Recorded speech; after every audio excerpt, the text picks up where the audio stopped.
नमस्कार दोस्तों, मैं शेखर फिर से आपका स्वागत करता हूं। तो हमारा जो बैच था UP triple S C PET का यकीन बैच, और किस चीज का यकीन कि आपको पीईटी में 99 परसेंटाइल से ऊपर दिलवाने हैं। ठीक है, क्यों? क्योंकि जो पीईटी के मेंस पेपर होने वाले हैं इस बार, जैसे लोअर पीसीएस हुआ, वीडियो हुआ, लेखपाल हुआ, इसकी दोबारा वैकेंसीज आने वाली हैं।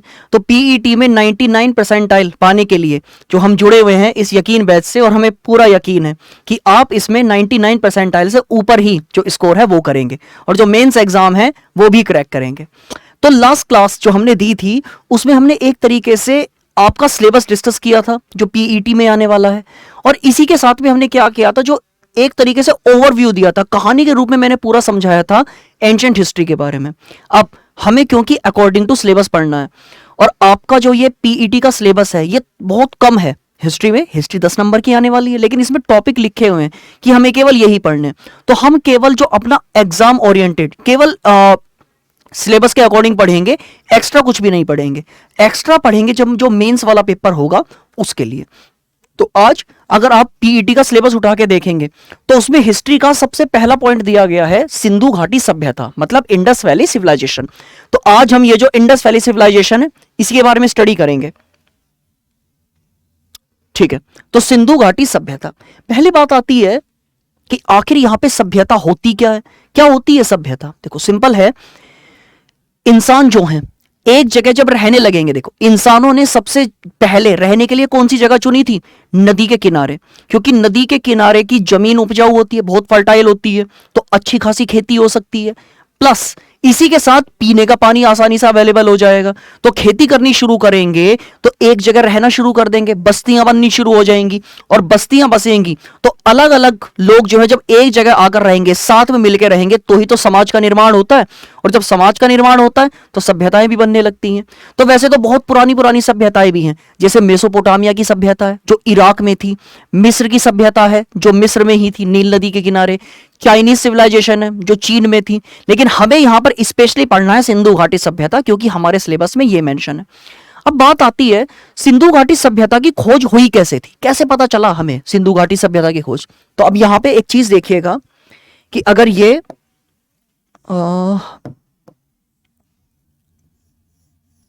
हमारा इंडिया इस तरीके से, देखो यहां पर आपने पढ़ा होगा शायद 1853, 1853 वो साल था जिसमें भारत में पहली बार रेल चलाई गई थी बंबई से ठाणे के बीच में।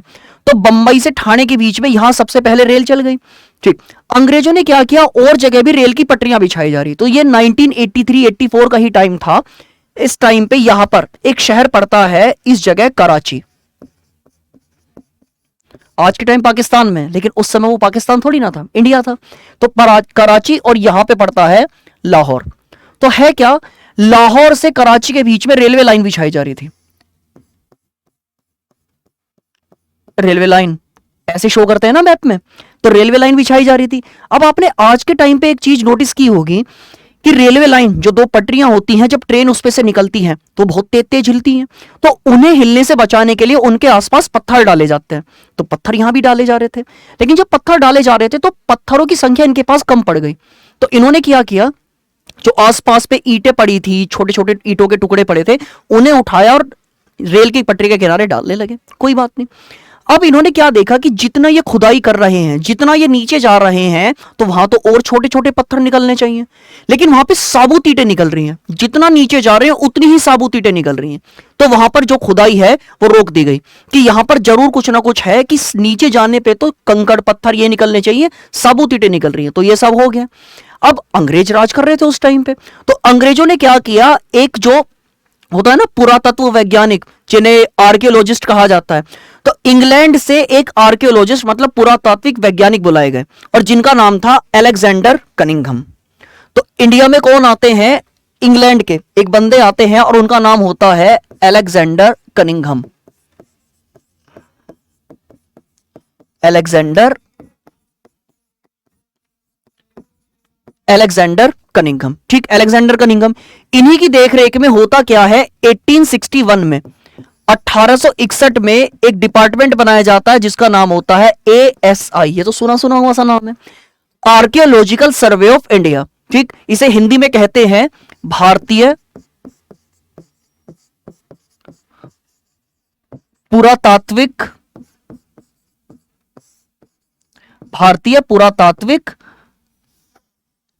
विभाग। और ये पुरातात्विक विभाग वाले क्या करते हैं? कार्बन डेटिंग विधि, आपको पता होगा ना, C14 कार्बन डेटिंग विधि से जो पुरानी चीजें होती हैं उसकी एज के बारे में पता लगाते हैं कि ये चीज कितनी पुरानी है। तो भारत में पुरातात्विक विभाग ASI की स्थापना हुई 1861 में। किसके द्वारा की गई? अलेक्जेंडर कनिंघम के द्वारा। इसीलिए क्या होता है, भारत में पुरातात्विक विज्ञान का पिता माना जाता है किसे? अलेक्जेंडर कनिंघम को। तो आर्कियोलॉजिस्ट जो फादर हैं इंडिया के वो हैं अलेक्जेंडर कनिंघम। अब ये डिपार्टमेंट तो बन गया, विभाग तो बन गया, लेकिन फंड भी तो चाहिए, पैसा। बिना पैसे के ये रिसर्च कैसे करेंगे? आपने एक शायद वायसराय का नाम सुना होगा, लॉर्ड कर्जन। तो लॉर्ड कर्जन जब वायसराय था और ये टाइम था 1903, 1903, तो 1903 में लॉर्ड कर्जन ने क्या किया कि इन्हें अलग से फंड देना शुरू कर दिया बजट में कि ASI के लिए ये अलग से फंड है और ये क्या होगा कि इस फंड से ही ये क्या करेंगे, एक तरीके से कि ये पैसे में केवल ये रिसर्च करेंगे, ये बात की गई। तो इन्होंने इन्हें फंड देना शुरू किया। और हां, इस लॉर्ड कर्जन के द्वारा ही, अलग पेज लिख लेते हैं, लॉर्ड कर्जन के द्वारा ही ये जो ASI है, आर्कियोलॉजिकल सर्वे ऑफ इंडिया, इसका एक नया महानिदेशक, नया डायरेक्टर जनरल चुना गया जिसका नाम था John Marshall. John Marshall.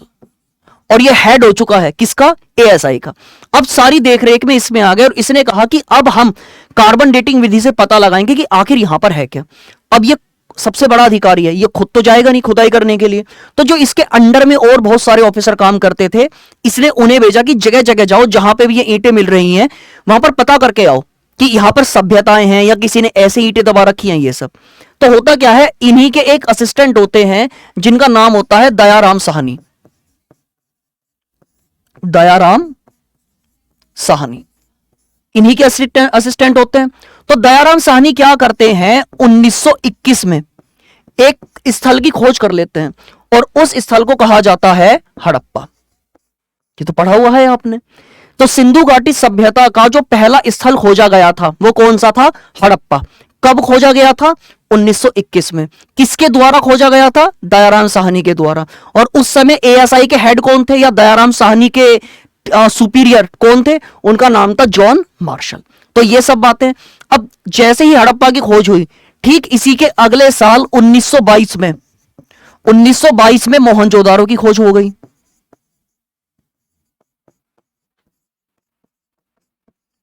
Mohenjodaro की खोज हो गई। ये तो शायद आपने नाम सुना होगा, ऋतिक रोशन की मूवी भी आई थी ना मोहनजोदारो, तो ये वही है। और इसकी खोज किसने की थी? इसकी खोज की थी राखल दास बनर्जी।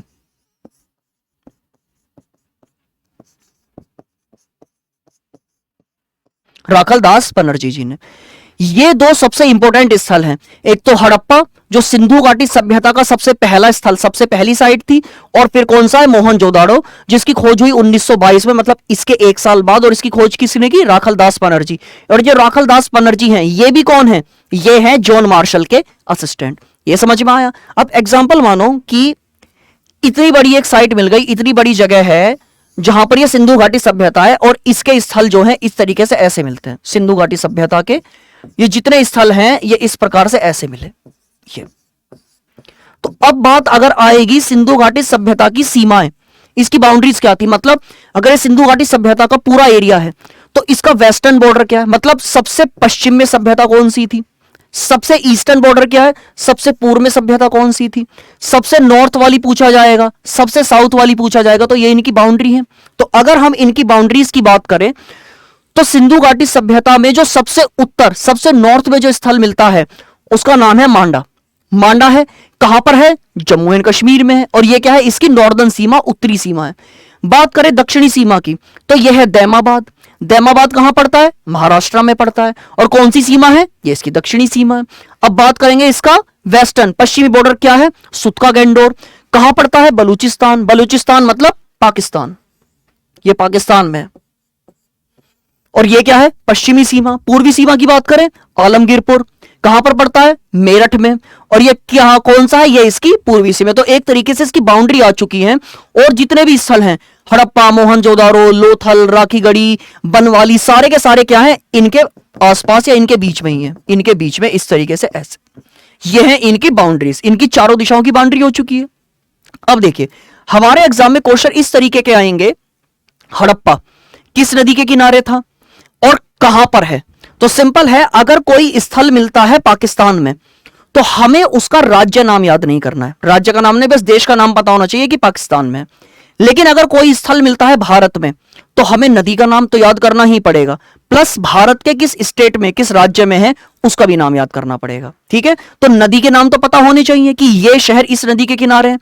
पाकिस्तान में है तो केवल देश का नाम याद रखना है, भारत में है तो जो इस राज्य में है उसका नाम भी याद करना है। क्लियर। अब अगर हम देखें तो सबसे पहले है हड़प्पा। हड़प्पा, इसकी खोज किसने की थी, इसकी खोज की थी दयाराम साहनी ने। और इस सभ्यता में खोजा गया सबसे पहला स्थल यही है। किस नदी के किनारे है, रावी। यह इंपॉर्टेंट है, रावी नदी के किनारे है। और कहां पर है, पाकिस्तान में था ना, माउंटगोमरी, ये उस एरिया में है। इसका नाम याद नहीं करना है, नोट्स आपको सारे मिलेंगे लेकिन इसमें केवल पाकिस्तान यही नाम याद रखना है।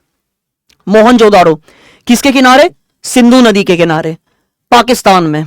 सुतका गैंडोर कहां पर, दाश्त नदी के किनारे, कहां पर, पाकिस्तान। आमरी सिंधु नदी के किनारे, कहां पर, पाकिस्तान। चन्हूदड़ो कहां पर, सिंधु नदी के किनारे, पाकिस्तान। कालीबंगा घग्गर नदी के किनारे, कहां पर, राजस्थान। कोट दीजी कहां पर, सिंध, सिंध है इसलिए में सिंधु नदी, सिंधु नदी के किनारे, कहां पर, पाकिस्तान। रोपण सतलज नदी कहां पर, पंजाब। रंगपुर कहां पर, मादर नदी, और ये कहां पर, गुजरात। तो एक तरीके से ये जो नदियां हैं, ये जो नदियों के नाम हैं, ये तो आपको याद करने ही पड़ेंगे। ठीक है, ये तो आपको याद करने पड़ेंगे। साथ में जो पाकिस्तान, केवल नाम याद रखना पाकिस्तान। अब जैसे ये हमारे पंजाब में, ये हमारे गुजरात में, तो यहां पर भारत नहीं, हमने राज्यों का नाम लिखा है। इसी तरीके से आपको याद करने, जो ये बीच वाला है ये आपको याद नहीं करना। नेक्स्ट अगर हम और साइड्स देखें इसकी, सुरकोटड़ा या सुरकोटडा, डा भी है डा भी है, दोनों कहते हैं इसे। ये कहां पे, गुजरात के कच्छ के रण में। अच्छा, गुजरात में कच्छ का रण कहां पे, जैसे आपने भारत का मैप अगर देखा हो, सॉरी, इस तरीके से ये, तो ये वाला जो एरिया ना, जिसे मैं हाईलाइट कर रहा हूं, ये डार्क कर रहा हूं जिसे, इस एरिया को कहा जाता है गुजरात का रण ऑफ कच्छ, कच्छ का रण। तो ये जो है सुटका गैंडोर वहीं पे मिलता था, सॉरी सुटका गैंडोर कह रहा हूं, सुरकोटला, ये कहां मिलता है, गुजरात के कच्छ के रण में। लोथल कहां पे है, भोगवा नदी के किनारे, गुजरात के अहमदाबाद में। आलमगीरपुर इसकी पूर्वी सीमा, कहां, उत्तर प्रदेश में, हिंडन नदी के किनारे। धौलावीरा, धौलावीरा भी पड़ता है गुजरात में, कच्छ के रण में। राखीगढ़ी हरियाणा में, घग्गर नदी के किनारे, और बल्कि इस पर इंपॉर्टेंट लगाना, ये इंपॉर्टेंट है, राखीगढ़ी। मिताथल हरियाणा में। बनवाली सरस्वती नदी के किनारे, हरियाणा में। बालाकोट सरस्वती नदी वही, प्रयागराज जिसे पहले इलाहाबाद कहते थे, वो संगम है ना, गंगा यमुना सरस्वती, तो वो ही सरस्वती नदी। नदी भले ही सूख गई है लेकिन नदी की जो घाटी है, हमें पास प्रूफ है ना कि नदी यहां से बहती थी, तो जो घाटी है उसकी बात हो रही है, तो जो नदी घाटी थी।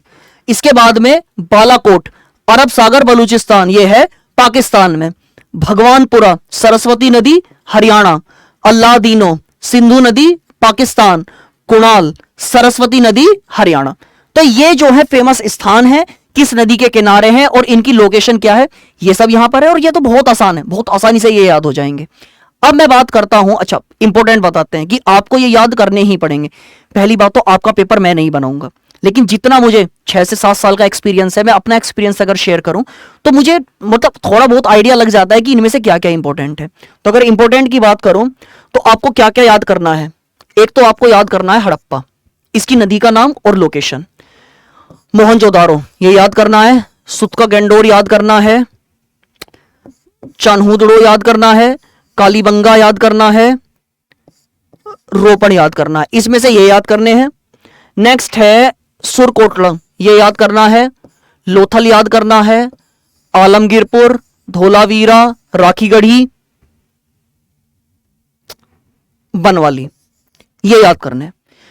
बुक्स में और भी बहुत सारे दिए हुए हैं लेकिन आपको ज्यादातर फोकस इन्हें तो पढ़ना है नो डाउट, लेकिन इन्हें मत भूल जाना पढ़ना, ये इंपॉर्टेंट है क्योंकि जितना मेरा एक्सपीरियंस कहता है इसी से ही क्वेश्चन बनते हैं।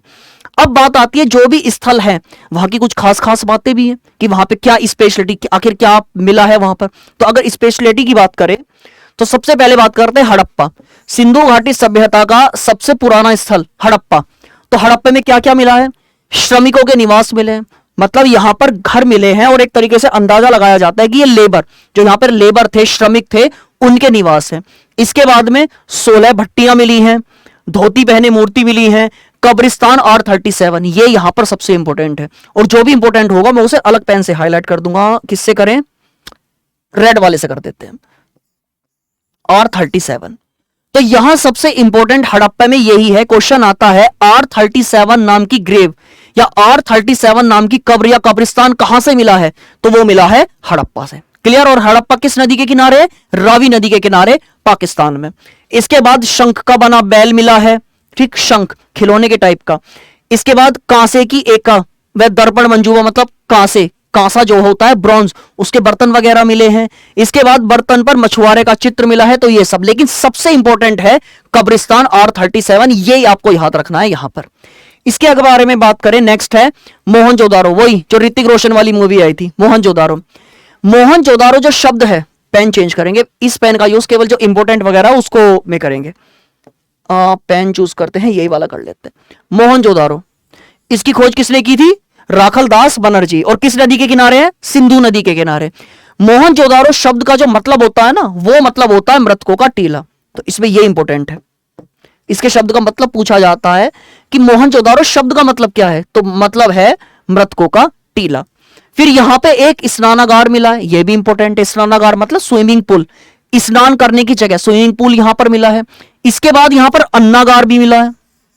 अन्नागार का मतलब क्या होता है, गोडाउन, जहां पर अन्न उगाया जाएगा, मतलब खेत में, तो खेत से उसे गोडाउन में रखा जाएगा जिससे वो ना सड़े, तो इसके लिए क्या है, अन्नागार। और सिंपल क्वेश्चन आता है, सिंधु घाटी सभ्यता में सबसे बड़ी इमारत कौन सी मिलती है, तो जो इसकी सबसे बड़ी इमारत है वो कौन सी है, अन्नागार। क्लियर।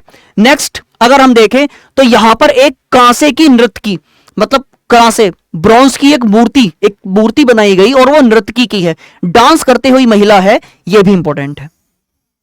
और इसके साथ साथ कुम्हार के 6 भट्टे, सूती कपड़ा, शतरंज की गोटियां, दाढ़ी वाला साधु, हाथी का कपालखंड, पशुपति के अंकन की मोहर, यह भी इंपॉर्टेंट है कि यहां पर जो मोहर लगती है, स्टैंप जो लगते हैं, उस पर पशुपति की जो चित्र था वो लिखा हुआ था, मतलब अंकित था उस पर। मोहनजोदाड़ो में केवल ये चीजें आपको याद करनी है जिसमें मैंने हाईलाइट किया हुआ है, यही इंपॉर्टेंट है। नेक्स्ट अगर हम देखें, सुतका गैंडोर। सुतका गैंडोर में इंपॉर्टेंट क्या है, नदी की तटीय व्यापारिक चौकी थी, ठीक है, नदी के किनारे था तो एक चौकी के रूप में काम करता था कि ट्रेड कैसा हो रहा है, ट्रेड अच्छे से हो रहा है, व्यापार अच्छे से हो रहा है, कोई चीटिंग तो नहीं हो रही है, कोई लूट तो नहीं रहा है व्यापारियों को। तो ये सब थी, एक तरह की चौकी थी निगरानी रखने के लिए। राख से भरा बर्तन, तांबे की कुल्हाड़ी, मिट्टी से बनी चूड़ियां, यहां पर सबसे इंपॉर्टेंट है मिट्टी से बनी चूड़ियां, और एक नदी के चौकी की तरह, तट की चौकी की तरह काम करता था। कहां, सुतका गैंडोर, ये जो स्थल है यहां पर ये चीजें होती थी। नेक्स्ट अगर हम देखें, आमरी। आमरी क्या है, यह ऐसा पहला स्थल जहां पूर्व हड़प्पा सभ्यता के चिन्ह मिले हैं, ठीक, मतलब यहां पर देखो सबसे पहला स्थल कौन सा था, हड़प्पा।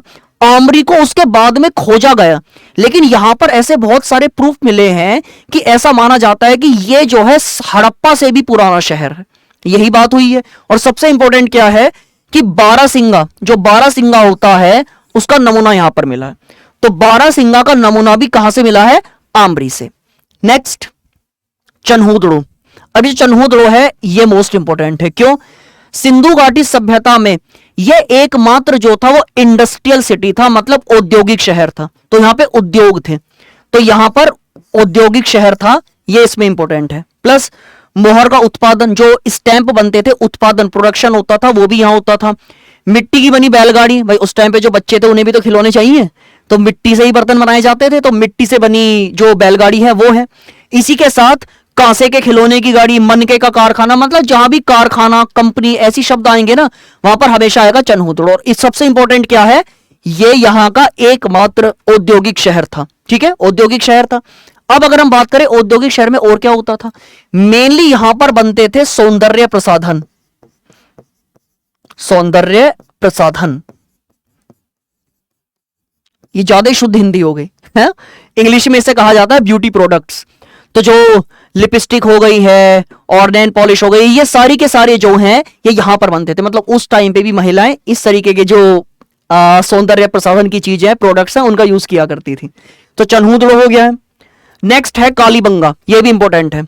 कालीबंगा, इस कालीबंगा का जो शब्द है इसका मीनिंग होता है काले रंग की चूड़ी।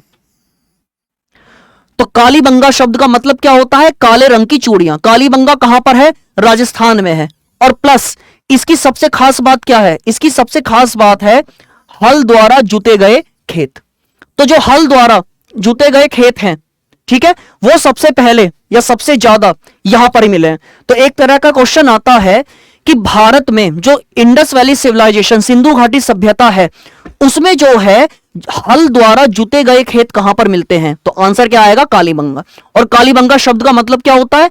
काले रंग की चूड़ियां। इसके साथ साथ यहां पर बेलनाकार मोहर भी मिली है, पक्की मिट्टी का हल मिला है, सबसे पहले ज्ञात भूकंप का साक्ष्य, मतलब सिंधु घाटी सभ्यता में भी भूकंप आते थे, उसका जो सबसे पहला प्रूफ मिला है वो कालीबंगा से ही मिला है। तो ये सारी चीजें हैं जो कालीबंगा से इंपॉर्टेंट है। नेक्स्ट अगर हम बात करें कोट दीजी, कोट दीजी ये भी हड़प्पा से पहले के यहां पे प्रूफ मिला है। ये पूर्व हड़प्पा मिश्रित है। पत्थर की नींव वाले घर मिले हैं। पत्थर की नींव वाले घर मतलब यहां पर जो घर बनाए गए हैं उसका जो बेस नींव बनती थी वो पत्थर से होती थी। गतवास मिले हैं। गतवास मतलब गर्तवास, मतलब जमीन के नीचे घर मिले हैं यहां पर। और गहनों का जखीरा, गहने भी बहुत मिलते हैं। ये इंपॉर्टेंट नहीं है, ठीक है, बस ये पढ़ लो कोट दीजिए है, लेकिन इसमें कुछ खास इंपॉर्टेंट नहीं है। नेक्स्ट है रोपण, ये इंपॉर्टेंट है। 1947 के बाद भारत में हड़प्पा कालीन उत्खनन स्थल, मतलब एक तरीके से ये 1947 आजादी के बाद खोजा गया है। रोपण कहां पर पड़ता है? पंजाब में।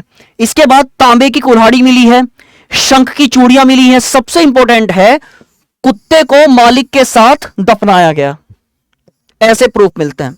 ऐसा माना जाता था कि इंसानों के द्वारा जिस एनिमल को सबसे पहले पालतू पेट बनाया गया वो था कुत्ता। और उस टाइम पे ऐसा कहा जाता था कि इंसान की जब मृत्यु होती है तो उसे बहुत लंबी दूरी तय करनी पड़ती है, काफिर। तो इसमें यह हुआ कि जो उसका पालतू कुत्ता है, इंसान मरा, उसे दफना दिया, उसे बहुत लंबी दूरी तय करनी है तो वो बोर हो जाएगा चलते चलते, तो उसका जो कुत्ता था उसी को उसी के साथ दफना दिया। अब कुत्ता भी मर गया, ठीक। तो कुत्ता और इंसान अब सेम जाके जो है वो यात्रा कर सकते हैं क्योंकि बहुत लंबी दूरी पर जाना है। इसीलिए यहां पर क्या है, कुत्ते को इंसान के साथ दफनाने के जो है वो साक्ष्य मिले हैं। कहां से? रोपड़। और ये कहां पड़ता है? पंजाब में। नेक्स्ट है रंगपुर, धान की भूसी। धान की भूसी का क्या मतलब है कि यहां धान की खेती होती थी, धान की खेती होती थी। घोड़े की मूर्तियां भी मिली हैं, कच्ची ईंटों का दुर्ग। यहां पे जो दुर्ग का मतलब होता है फोर्ट, किला, तो यहां पे जो किले मिले हैं वो कच्ची ईंटों से बने हुए थे। और इसमें कुछ खास इंपॉर्टेंट नहीं है। सुरकोटदा या फिर सुरकोटड़ा, यहां पर सबसे इंपॉर्टेंट है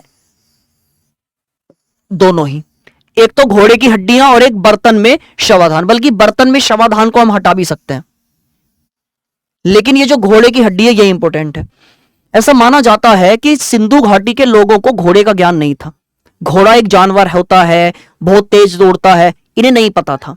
लेकिन केवल सुरकोटड़ा ऐसा स्थान है जहां पर घोड़े की हड्डियां मिली हैं। और सिंपल है, अगर घोड़े की हड्डियां मिली हैं तो इसका मतलब इनके पास घोड़े का ज्ञान था, ये घोड़े का यूज किया करते थे। तो घोड़े का एकमात्र ऐसा स्थल जहां पर ज्ञान था या घोड़े की हड्डियां मिली हैं वो है सुरकोटदा या फिर सुरकोटड़ा। नेक्स्ट अगर हम देखें लोथल, लोथल सबसे इंपॉर्टेंट है, इस पर मोस्ट इंपॉर्टेंट लगाना। मोस्ट इंपॉर्टेंट मतलब क्या है, यहां पर भी अन्नागार मिला है। सुमेरियन मूल से संबंधित अक्षीय नालिका। अच्छा, अब ये सुमेरियन ये क्या हो गया? मैंने बताया था दुनिया में सबसे पुरानी सभ्यता कौन सी थी? मेसोपोटामिया। मेसोपोटामिया को ही सुमेरियन सभ्यता कहा जाता था। प्लस सोने के मनके मिले हैं, मनके का कारखाना। सबसे इंपॉर्टेंट है यहां पर गोदीवाड़ा, और गोदीवाड़ा को कहा जाता है बंदरगाह।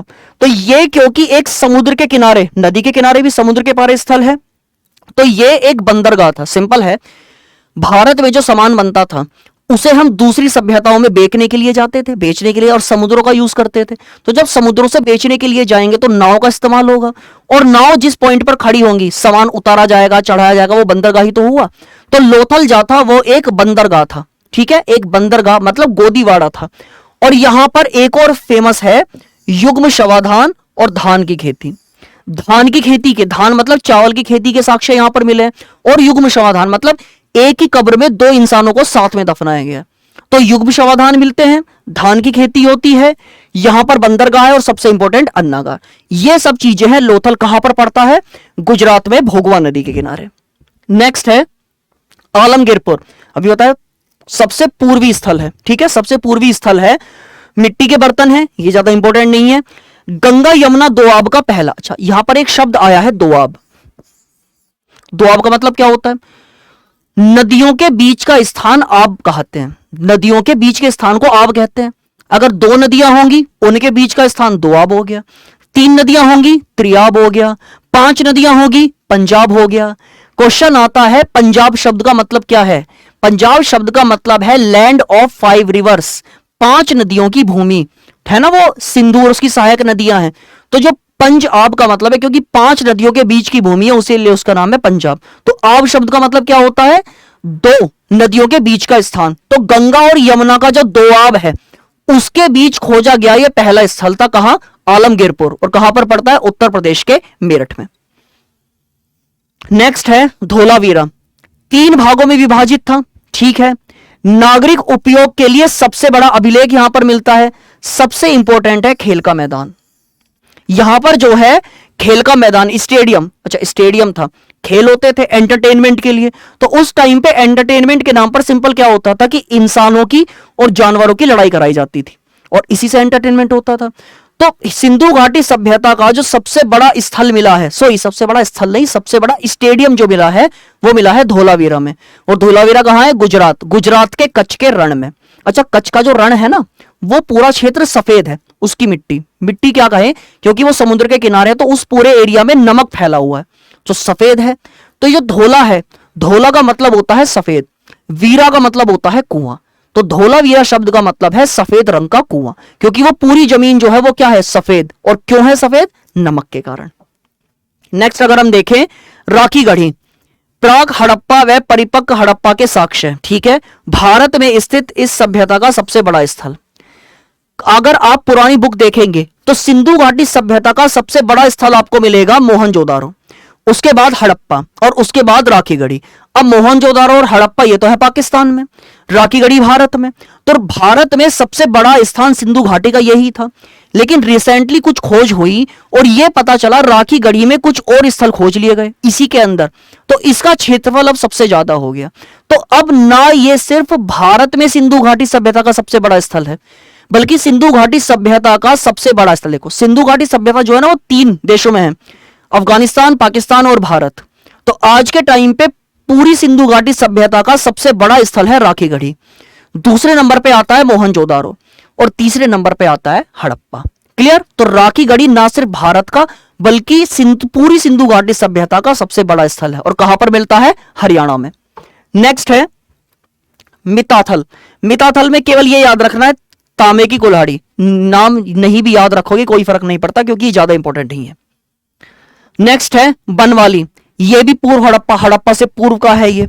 फिर हड़प्पा तथा उत्तर नगरीय है, सुव्यवस्थित स्वर्णपट है, मिट्टी के मनके हैं, तांबे की बनी मछली पकड़ने की बंसी है, हर मिट्टी से बने हल के प्रमाण, ये इसमें इंपॉर्टेंट है। मिट्टी से बने हल का प्रतिरूप की मतलब नॉर्मली यहां जो हल मिला है वो मिट्टी को पका के बनाया गया, तो ये खास बात है बनवाली की। नेक्स्ट अगर हम देखें बालाकोट, तो बालाकोट में क्या है? पूर्व हड़प्पा के अवशेष, भवन निर्माण के लिए कच्ची ईंटों का प्रयोग और सीपों की कार्यशाला। तो नॉर्मली यहां पर जो भवन निर्माण, घरों बनाने के लिए जो यूज होती थी वो कच्ची ईंटें होती थी, और यही है बालाकोट। नेक्स्ट है भगवानपुरा, ठीक, इसमें काली व आसमानी रंग की चूड़ियां, मतलब सफेद, काली और आसमानी रंग की चूड़ियां मिलती थी और तांबे की चूड़ियां मिलती थी। तो सफेद रंग की, काली रंग की और आसमानी मतलब स्काई ब्लू कलर की चूड़ियां मिलती थी, और साथ में तांबे की चूड़ियां मिलती थी। ये इंपॉर्टेंट है किसमें? भगवानपुरा में। क्लियर?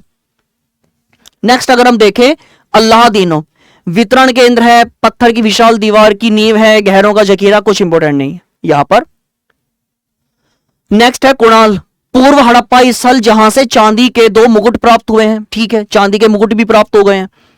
ठीक, चांदी के मुकुट भी प्राप्त हो गए हैं और इसमें केवल यही याद रखना है कुणाल में कि यहां से चांदी के 2 मुकुट जो हैं वो प्राप्त हुए हैं।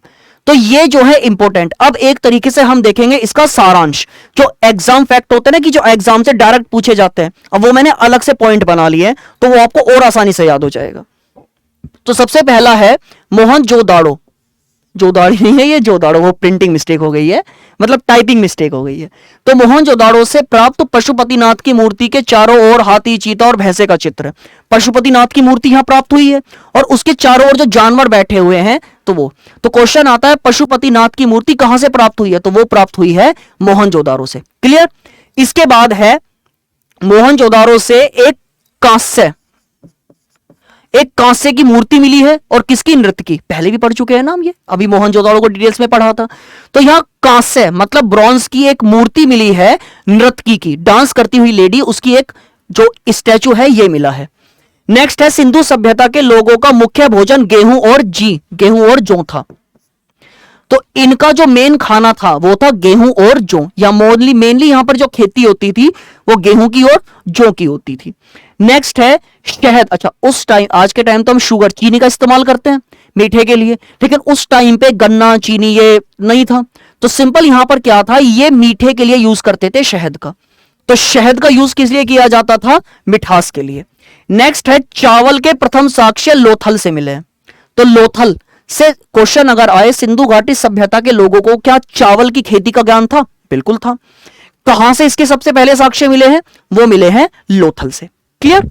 नेक्स्ट, सिंधु सभ्यता में सड़क यातायात के लिए बैलगाड़ी का, सिंपल उस टाइम पे गाड़ी थोड़ी ना होती थी, बैलगाड़ी होती थी। तो नॉर्मली ट्रैवल के लिए, यातायात के लिए किसका यूज किया जाता था, सॉरी कुछ ज्यादा जोश आ गया, वो पेन भी उड़ गया है। हाँ? बैलगाड़ी, गाड़ी के नाम पे, क्योंकि जमाना हो चुका है अब तो बैलगाड़ी में बैठे हुए। मन करता है बहुत कि बैलगाड़ी में बैठे थोड़ी दूर तक जाएं, ज्यादा दूर तक नहीं, थोड़ी दूर तक, क्योंकि बैल भी तो एक प्रकार का एनिमल है ना, उसे ज्यादा हार्म या उस पर ज्यादा प्रेशर नहीं डालना चाहिए। पहले तो बहुत होता था लेकिन अब, लेकिन बहुत मन करता है, पुराने दिन वो बहुत याद आते हैं। तो बैलगाड़ी का यूज किया जाता था। इसके बाद में अधिक संख्या में मिट्टी से बने खिलौने प्राप्त हुए। सिंपल उस टाइम पे जो बच्चे होंगे, बच्चे आज भी शैतानी करते हैं, उस टाइम भी किया करते थे। तो जब बच्चे रोएंगे तो उन्हें खिलौने दिलाने पड़ेंगे, तो मिट्टी के खिलौने बनाए जाते थे, इसलिए बहुत संख्या में मिले। नेक्स्ट, सिंधु सभ्यता में मूर्ति पूजा का प्रचलन था, ये इंपॉर्टेंट है। मूर्ति पूजा उस समय होती थी। ठीक, तो मूर्ति पूजा, पशुपतिनाथ की मूर्ति मिली है, यही प्रूफ है कि यहां पर मूर्ति पूजा का प्रचलन था। नेक्स्ट अगर हम देखें, सिंधु, मेसोपोटामिया तथा नील की सभ्यता, जो इजिप्ट, मिस्र की सभ्यता है, यह समकालीन रही है। मतलब जिस टाइम सिंधु घाटी सभ्यता चल रही थी उसी टाइम मेसोपोटामिया की सभ्यता भी चल रही थी और उसी टाइम जो मिस्र की सभ्यता है वो भी चल रही। तो तीनों जो है वो समकालीन है, एक ही समय की है। क्लियर। नेक्स्ट, सिंधु सभ्यता को प्राग ऐतिहासिक या कांस्य युग में रखा जा सकता है। क्यों? क्योंकि इन लोगों को कांसे का ज्ञान था। देखो, सबसे क्वेश्चन आता है, मनुष्य द्वारा खोजी गई सबसे पहली जो थी वो धातु, मेटल कौन सी थी, वो थी तांबा, मतलब कॉपर। कॉपर से ही तो कांसा बनेगा, कांसा या ब्रोंज बना। कांसा क्या है, मिश्र धातु, एलॉय है। किससे बनता है, तांबे से। तो पहले खोजा गया तांबा और फिर बनाया गया कांसा। तो क्योंकि यहां पे कांसे का बहुत यूज होता था, इसलिए इसे कांस्य युग में भी रखा जा सकता है। नेक्स्ट है, यहां के निवासी द्रविड़ या भूमध्य सागरीय थे। ऐसा क्वेश्चन आता है कि जो सिंधु घाटी सभ्यता के लोग थे, जो यहां पे लोग रहते थे, वो मूल रूप से क्या कहलाते हैं, तो वो या तो कहलाते हैं द्रविड्स या भूमध्य सागरीय। और आज के टाइम पे जो दक्षिणी भारत में लोग रहते हैं उन्हें द्रविड्स ही कहते हैं, उन्हें द्रविडियन कहते हैं। नेक्स्ट है, स्वतंत्रता के बाद हड़प्पा संस्कृति के सर्वाधिक स्थल गुजरात से प्राप्त हुए। आजादी के बाद 1947 में और खोजे हुई और स्थल खोजे गए, तो सबसे ज्यादा स्थल जो भारत में खोजे गए हैं वो गुजरात में मिले हैं। ठीक है, आजादी के बाद की मैं बात कर रहा हूं। नेक्स्ट है, सुरकोटड़ा और लोवल नहीं, लोथल। लोथल सिंधु सभ्यता के प्रमुख बंदरगाह थे। सिंधु सभ्यता व्यापार किया करते थे, व्यापार करेंगे तो समुद्र से करेंगे, समुद्र से व्यापार करेंगे तो नाव चाहिए, और नाव खड़ी करने के लिए उसमें सामान चढ़ाना है, उतारना है, बंदरगाह की जरूरत पड़ेगी। तो दो फेमस बंदरगाह थे, कौन सा, एक को सुरकोटड़ा और एक था लोथल। इसके बाद नक्काशीदार ईंटों के प्रयोग के साक्ष्य कालीबंगा से प्राप्त हुए। मतलब सिंपल है, जो कालीबंगा जिसके शब्द का मतलब होता है काले रंग की चूड़ियां, ये कहां पर मिला है? हरियाणा में, राजस्थान में। तो यहां पर कुछ ईंटें मिली हैं जिन पे नक्काशी, चित्र वगैरह वो मिले हैं, नक्काशीदार ईंटें मिली हैं। कहां पर? कालीबंगा। और कालीबंगा कहां है? राजस्थान में। और इसका मतलब क्या है? काले रंग की चूड़ियां। नेक्स्ट है, लोथल नगर के जो घरों के दरवाजे हैं वो बाहर की ओर खोलते हैं। अच्छा, एक बात है, ये कहा जाता है कि ये जो सभ्यता थी, ये सभ्यता एक तरीके से शहरी सभ्यता थी। हमें कैसे पता चलेगा कि शहरी सभ्यता थी? यहां पे कुछ प्रूफ है। देखो, आज के टाइम पे जैसे हम किसी दोस्त वगैरह के घर गए और हमने नॉक नॉक किया, बेल बजाई, दरवाजा खोला और दरवाजा बाहर की तरफ खुलता है। दरवाजा उन्होंने झटके से खोला, सीधा हमारी नाक पे या माथे पे लगा और नाक टूट गई, खून वून निकलने लगा। इसलिए क्या होता है, बेल बजा के पीछे खड़े हो जाओ। हमें थोड़ी ना पता है दरवाजा अंदर खुलेगा या बाहर खुलेगा, ऐसा होता है। लेकिन यहां पर था क्या कि मोस्टली सिंधु घाटी सभ्यता में जितने भी और स्थल हैं, यहां पर दरवाजे अंदर की ओर खुलते थे। लेकिन केवल एक लोथल ऐसी जगह है जहां के जो दरवाजे, घरों के जो दरवाजे हैं, वो बाहर की तरफ मुख्य सड़क की ओर खुलते थे। तो ये खास बात थी लोथल की। ठीक है, खास बात कह लो, मतलब ये आने वाले जो मेहमान हैं, गेस्ट हैं, उन्हें ज्यादा पसंद नहीं करते थे, इसलिए दरवाजा बाहर की ओर की। जैसे किसी ने नॉक नॉक किया, झटके से दरवाजा खोला, नाक टूटी और वो चला गया। अगली बार वो कभी भी नॉक नॉक नहीं करेगा। फिर है, भारत में चांदी के प्राचीनतम साक्ष्य हड़प्पा सभ्यता से मिले हैं।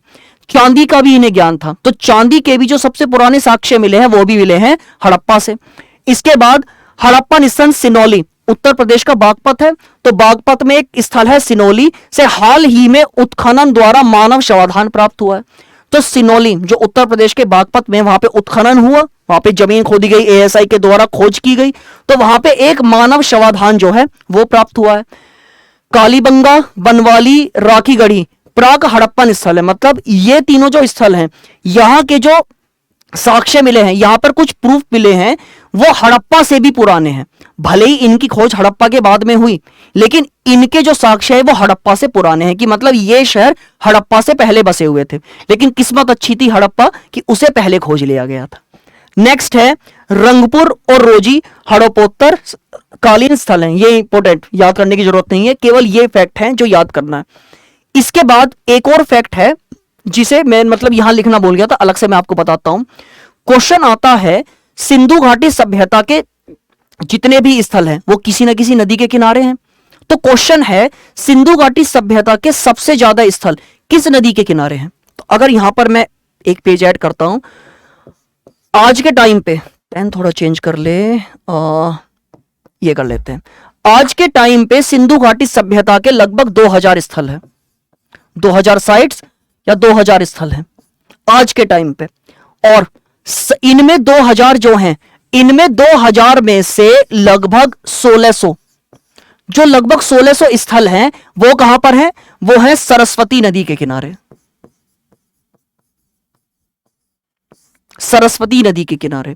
तो सिंधु घाटी सभ्यता के जो स्थल हैं वो आज के टाइम 2000 से ज्यादा हैं, और 2000 में भी सबसे ज्यादा जो स्थल हैं वो कहां पर हैं? सरस्वती नदी के किनारे। सरस्वती वही है ना, वो प्रयागराज जिसे पहले इलाहाबाद कहते थे, गंगा यमुना सरस्वती।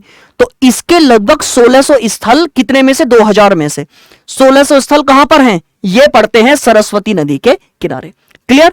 तो ये सिंधु घाटी सभ्यता से इंपॉर्टेंट जो भी फैक्ट हैं, जो आपके पीईटी के एग्जाम के लिए इंपॉर्टेंट हैं, वो हम सारे कर चुके हैं। और उम्मीद है सिंधु, अगर आपने केवल ये पढ़ लिया तो सिंधु घाटी सभ्यता से जो एक क्वेश्चन 100% आना है, ये क्वेश्चन आपका गलत नहीं हो सकता, अगर आपने ये वाली क्लास जो है वो ठीक से देख ली। तो जो नेक्स्ट वीडियो होगी, इसमें जो वैदिक काल है, महाजनपद है, उसका अध्ययन करेंगे, मतलब उसकी स्टडी करेंगे। तो मिलते हैं फिर नेक्स्ट क्लास में। धन्यवाद।